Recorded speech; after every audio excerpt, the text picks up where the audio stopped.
3, 2, 1, away you go. Good afternoon, ladies and gentlemen. I'd just like to set the scene for our topic today. Terry the Texan has experienced some bad weather and his fence has come down. So we as an insurance company have mapped out the process from start to finish, from end to end, on what we currently do. And as you can see, it's not working. There's an awful lot of steps in this process, and we've looked at ways that we can reduce them.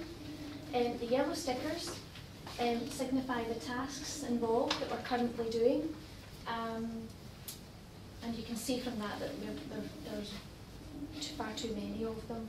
The blue stickers signify handovers that we have. The handovers can be internal handovers or any basic interaction that's not with Terry.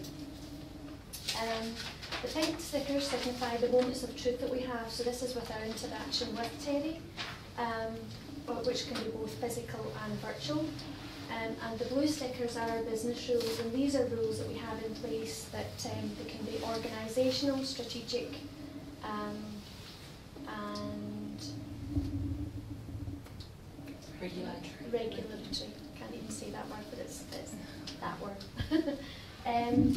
So basically, the MOTs that we create here, we want to try and reduce them so that we can have a successful customer outcome for Terry, and that the process isn't lengthy for him.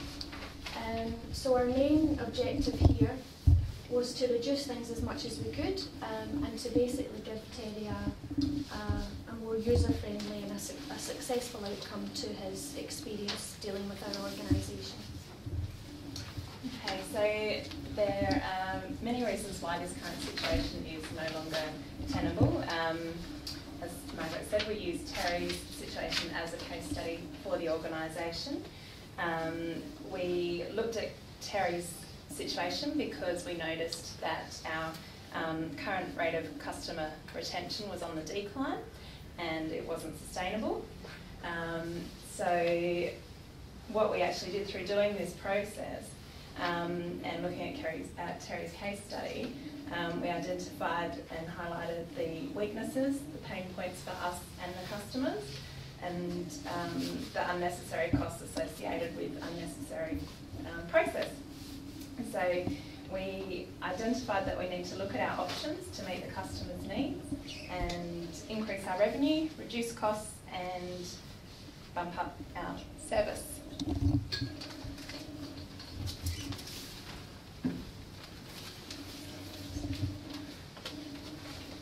Okay, so the next options we looked at to make this process better, we looked at removing or improving on the processes. So as you can see here, for example, we looked at removing the quote for the fence. Why don't we trust our clients more? Why don't we trust our preferred contractor more? So by eliminating this process, we actually eliminated 16 moments of truth, 16 handovers, and 5 business rules.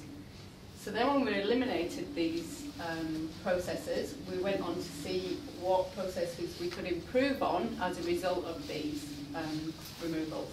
So as you can see here, the moments of truth, 5, handovers 4, and the business rules 4 as well. So then we looked at how these changes and improvements would affect the costs, the change to cost, revenue and service. So as you can see here, the quote, we wasn't quite sure whether the cost or the revenue would be less or more, so we just put a neutral sign, but we know that it would improve on service. So we would have to put these in place to see whether these would improve or decline. And what we propose is we either do nothing and you go out of business by your competitors and have really bad satisfaction rates from your customers, or we can improve your processes by 88%.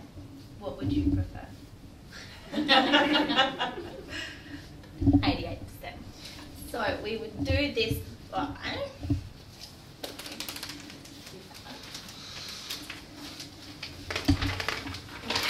after looking at our points of failure, we decreased our moments of truth and our handovers.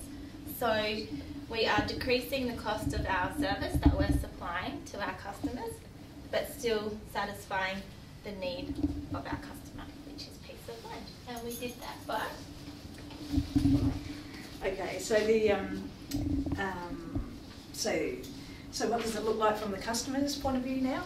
So the customer, after going through this 34-step process, which was originally, what was the percentage before? 381 or something like that. So rather than going through all the moments of truth and everything like that, the end result for the customer is a much less convoluted process. A process that wants to actually help him. Previously it could have been seen that it's working against him and putting up barriers along the way.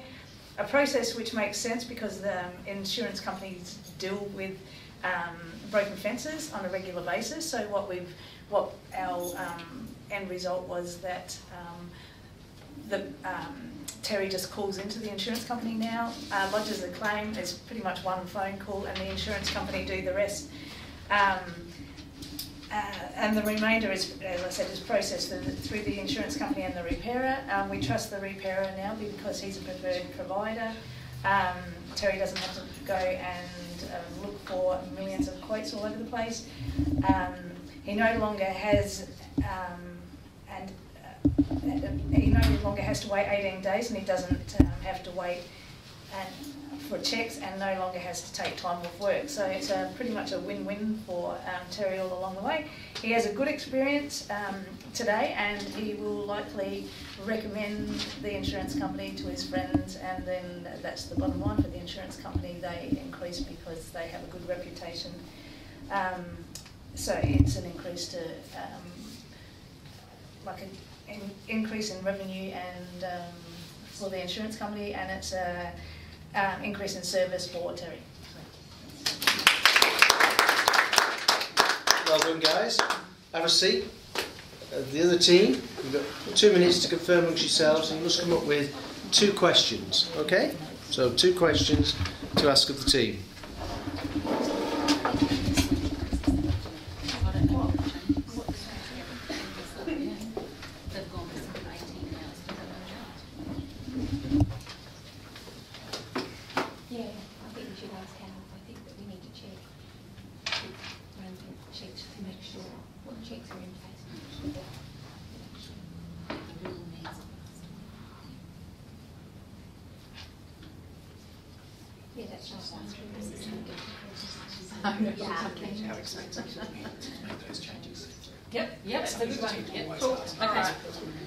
You ready for the question?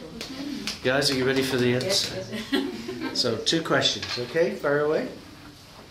The first question we've got is, you explained that it was a convoluted process at the start and now it's streamlined and awesome for the customer.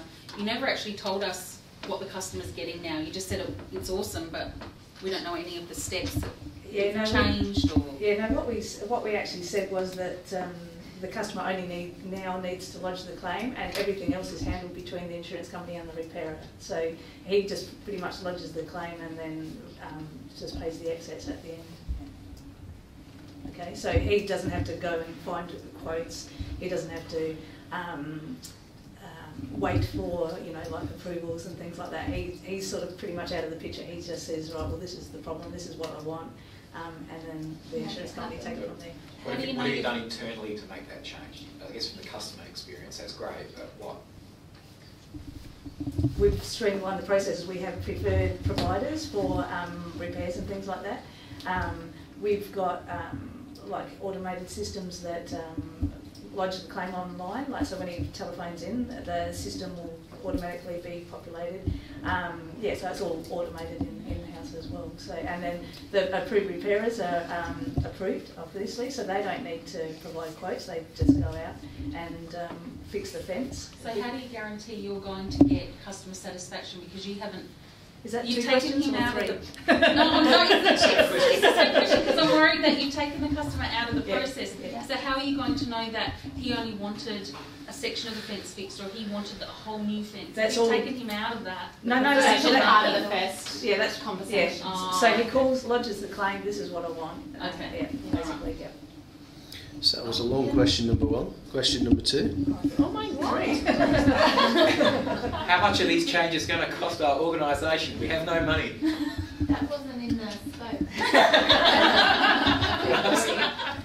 You're actually increasing your revenue so that you got, what is it? It'll pay for itself. Yeah, that's right, exactly. And you got to you got to spend money to make money.